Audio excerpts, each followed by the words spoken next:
আমি এখন হ্যাঁ আমরাই বলবো, যেহেতু দিদি এসছে, রিয়াম এসছে, আমি এসছি, তো আমরা এখন চলে এসেছি। তো এখন ড্রেস চেঞ্জ করবো, এখনো করিনি, যেহেতু ট্রেনে এসেছি, ট্রেনে মারাত্মক ভিড় ছিল, আর আমাদের তো অভ্যেস নেই ট্রেনে ওঠার। রাত্রি আসবো বলে ট্রেনে উঠেছিলাম। তো মানে বিশাল বিশাল ভিড় ছিল, আজ মনে হচ্ছিল আজকে মানে ভিড় কম হবে, তো আজকে দেখছিলাম মানে প্রচুর ভিড় ছিল। আর রিয়াম এসেই শুয়ে পড়েছে, তো এখন চিপস খাচ্ছি। আর ও ঘরটা এর আগেও আমি এসেছিলাম, যখন ও নতুন ঘর নিয়েছিল, তো এর আগেও আমি এসেছিলাম। তো আর এখন তো আরও পুরো গোছানো, ঘরটা খুবই সুন্দর লাগছে, তো এখানে আসতে খুবই ভালো লাগে। তো এসেই দেখতে পাচ্ছি ও রান্না করছে এখানে। মেনুতে আছে ভাত, চিকেন, সাজনা আলুর তরকারি একটা আছে। আরও ক্যামেরাতে আসতে চায় না বলে ক্যামেরাটাকে এরম করছিল, যেহেতু ক্যামেরাতে আসতে চায় না, কেন চায় না সেটা আমি জানি না। কিন্তু ওইখানে শুয়ে পড়েছে, শুয়ে পড়েনি, ওটা আমার সাথে নাটক করছে যদিও বা।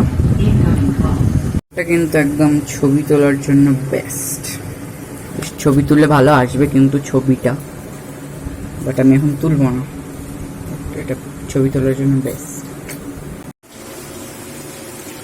এই তোকে এখানে রান্না করতে দিল? এই দেখি মুখটা কালো হয়। ঠিক আছে, দেখি নর্মাল চিকেন না আলাদা কোনো রেসিপি? নর্মাল চিকেনই দেখি এখানে।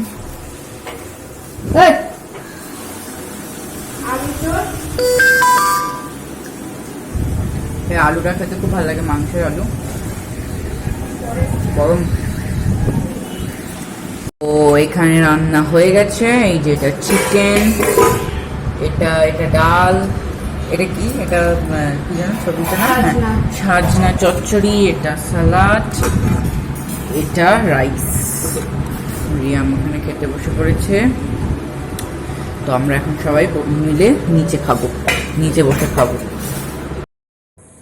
তো আমরা বসে পড়েছি খেতে। ও হ্যাঁ, মেনুতে কিন্তু ডালও ছিল, ডালটা দারুণ হয়েছে, ডাল, ভাত, সালাড এবং সাজনা আলুর তরকারি এবং মাংস।